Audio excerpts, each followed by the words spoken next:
भाई ये मार डालेंगे हमें। क्या करूं, गाड़ी स्टार्ट नहीं हो रही है। इतनी बड़ी हवेली किसकी है? शिवा भाग।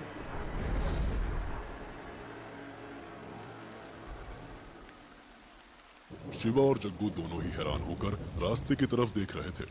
उन्हें समझ नहीं आ रहा था कि रात के अंधेरे में वो बूढ़ा आदमी अचानक कहाँ गायब हो गया। दोनों घबराए हुए एक दूसरे की तरफ देख रहे हैं। ऐसा लग रहा है जैसे उनके हलक पूरी तरह सूख गए हैं। रात के लगभग 3:30 बज रहे हैं और ये दोनों एक अनजान रास्ते पर खड़े हैं। तभी जग्गू ने शिवा से डरते हुए कहा, वो बूढ़ा आदमी कहाँ गया? अभी तो इसी तरफ जा रहा था, इतनी जल्दी कहाँ गायब हो गया? लगता है अंधेरे में तेजी से आगे निकल गया है। पर तुम इतना घबरा क्यों रहे हो? जग्गू ने शिवा की तरफ शक की नजरों से देखा और चिंता भरी आवाज में कहा, तुम्हें घबराहट नहीं हो रही? मैंने दूर खेतों में पेड़ों को कूदते हुए देखा था, तो यही कहूंगा कि यहीं से गाड़ी वापस मोड़ लो, आगे जाना ठीक नहीं है। जग्गू की ये बात सुनकर शिवा उसकी तरफ गुस्से से देखता है और गाड़ी की तरफ जाता हुआ बोलता है, मैं जिस काम के लिए आया हूँ उस काम को पूरा किए बिना यहाँ से नहीं जाने वाला। शिवा के चेहरे पर मुस्कान देखकर जग्गू उसके पीछे जाता है और खिड़की के पास खड़ा होकर कहता है, जाने का तो मेरा भी मन है, पर हालात सही नहीं लग रहे। उस हवेली की तरफ जाने वाला रास्ता कहीं भी नजर नहीं आ रहा। हाँ, इस अंधेरे में कुछ पता नहीं लग पा रहा है, लेकिन शायद थोड़ा आगे से उस तरफ जाने का रास्ता मिल जाए। जग्गू गाड़ी में बैठकर अपनी सीट बेल्ट लगाता है। वो जान चुका है कि शिवा उसकी बात नहीं मानेगा, इसलिए वो उससे कहता है, हाँ, गाड़ी को आगे बढ़ाओ तो सही। शिवा धीरे अपनी गाड़ी को आगे बढ़ाता है ताकि हवेली तक पहुंचने का रास्ता कहीं निकल ना जाए। लेकिन तभी अचानक बहुत दूर कहीं से शिवा और जग्गू को कुत्तों की आवाज आने लगी। रात के सन्नाटे में अक्सर कुत्तों के भौंकने की आवाज आती थी, लेकिन ये आवाज 1 या 2 कुत्तों की नहीं, बल्कि आधा दर्जन कुत्तों की थी, जो हर गुजरते पल के साथ बढ़ रही थी। आवाज इतनी भयानक थी कि जग्गू गाड़ी की सीट पर बैठा बैठा ही कांपने लगता है। वो हिम्मत करके गाड़ी से पीछे देखता है, जिसमें उसे कई सारी चमकती हुई आंखें नजर आती है। वही शिवा भी ये गाड़ी के साइड मिरर से देख लेता है। तभी जग्गू कांपता हुआ शिवा से कहता है, अरे हमारे पीछे ये कुत्ते कहाँ से लग गए? लगता है गांव के आवारा कुत्ते हैं, इतनी रात को गाड़ी को देखकर पीछे लग गए हैं। शिवा और जग्गू दोनों गाड़ी के अंदर थे, तो उन्हें ये यकीन था कि कुत्ते उनका कुछ नहीं बिगाड़ पाएंगे और कुछ देर में खुद ही चले जाएंगे, क्योंकि शिवा ने कार की रफ्तार को धीमा किया हुआ था। इसी का फायदा उठाकर एक कुत्ता उनकी कार की छत पर कूद जाता है और जोर जोर से कार की छत पर पंजा मारने लगता है और 2-3 कुत्ते गाड़ी के फ्रंट वाले शीशे को तोड़ने लग जाते हैं। तभी जग्गू इरिटेट होकर शिवा से कहता है, क्या कर रहे हो शिवा भाई? गाड़ी को तेज भगाओ, वरना ये कुत्ते शीशे तोड़ डालेंगे।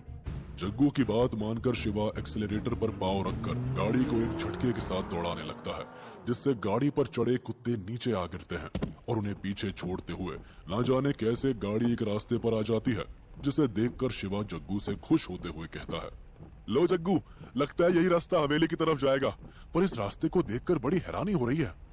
लेकिन हवेली की तरफ जाने वाला रास्ता इतना खराब कैसे हो सकता है? बहुत पुराने समय का बना हुआ रास्ता है, चलो चलकर देख लेते हैं।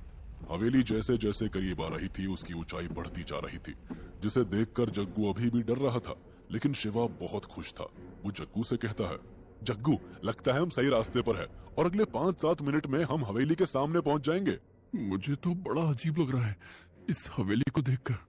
लगभग 10 मिनट बाद गाड़ी लकड़ी के एक बड़े से दरवाजे के सामने रुक गई। जग्गू और शिवा ने इतनी बड़ी हवेली पहली बार देखी थी। हवेली बहुत सुनसान थी, वहाँ एक परिंदा भी नहीं था, पर हवेली के बाहर एक छोटा सा बल्ब था, जिसकी रोशनी सिर्फ हवेली के गेट पर नीचे की ओर पड़ रही थी। शिवा ने गाड़ी बंद कर एक सांस भरते हुए जग्गू से कहा, चलो नीचे उतरो और उस दरवाजे के अंदर कोई है तो उसे दरवाजा खोलने के लिए कहो। ये क्या कर रहे हो? मैं पहले उस दरवाजे के पास नहीं जाने वाला हूँ, तुम खुद जाओ और दरवाजा खुलवा लो, मैं यहीं ठीक हूँ। इतना कहकर जग्गू अपनी सीट पर ही बैठा रहता है और सामने की ओर देखने लगता है। ये देखकर शिवा को बहुत गुस्सा आता है, लेकिन वो जग्गू को कुछ नहीं कहता और गाड़ी से खुद नीचे उतरता है। अंगड़ाई तोड़कर हवेली के दरवाजे की तरफ बढ़ता है। दरवाजे पर जाकर शिवा देखता है कि वहां एक छोटा सा झरोखा है, उसमें से बस चेहरा देखा जा सकता है, लेकिन वहां कोई भी नहीं है। तो शिवा जोर जोर से चिल्लाता है, कोई है? हेलो, कोई है अंदर? हेलो। शिवा आवाज लगाकर झरोखे के पास जाता है और हवेली के अंदर झांकने की कोशिश करता है, लेकिन तभी उसके पीछे से किसी के गुजरने की आहट होती है शिवा घबराकर पीछे मुड़ता है, लेकिन वहां कोई नहीं है। शिवा अजब थोड़ी दूर देखता है तो उसे वहां पेड़ हिलते दिखते हैं, जो हवा से हिल रहे थे। ये देखकर शिवा एक चैन की सांस लेता है और वापस पुकारता है, कोई है अंदर? सुनिए, दरवाजा खोलिए, हम बड़ी दूर से आए हैं। हेलो। गाड़ी में बैठा हुआ जग्गू शिवा को बड़े ध्यान से देख रहा था। उसे बहुत ज्यादा डर लग रहा था। तभी उसे महसूस हुआ कि वो जिस गाड़ी में बैठा है वो अचानक हिलने लगी है। वो घबराकर गाड़ी से उतरता है और भागता हुआ शिवा के पास पहुंच जाता है, जिसे देखकर शिवा भी डर जाता है और उससे कहता है, अबे क्या कर रहा है?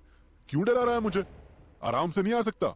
शिवा भाई कुछ गड़बड़ है, अपनी गाड़ी अपने आप हिलने लगी थी, तभी तो मैं उस गाड़ी से उतर कर आ गया हूँ। तू चुप ही रह, तू खुद तो डर रहा है और मुझे भी डरा रहा है। शिवा ये कहकर वापस दरवाजा खुलवाने के लिए आवाज देने लगा।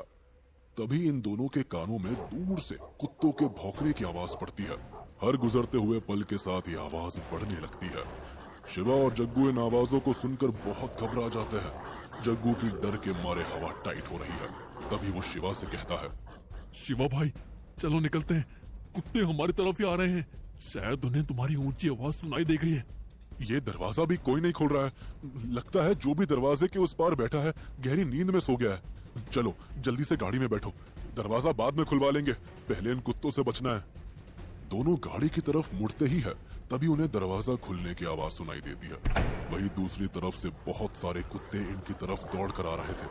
दोनों ने ज्यादा न सोचकर मौके से भागना सही समझा और जल्दी से हवेली के अंदर घुस गए और तेजी से हवेली का दरवाजा धक्का मारकर बंद कर दिया। दरवाजे के उस पार से कुत्तों के भौंकने की आवाज आ रही थी, लेकिन उन्होंने सोचा कि अब उन्हें कोई खतरा नहीं है। तभी इन दोनों ने चैन की सांस ली और एक दूसरे की तरफ मुस्कुराकर देखने लगे। तभी अचानक उन्हें याद आया कि आखिर दरवाजा किसने खोला। वो ये देखने के लिए पीछे मुड़ते हैं और उनके होश उड़ जाते हैं। कौन था दरवाजा खोलने वाला आदमी?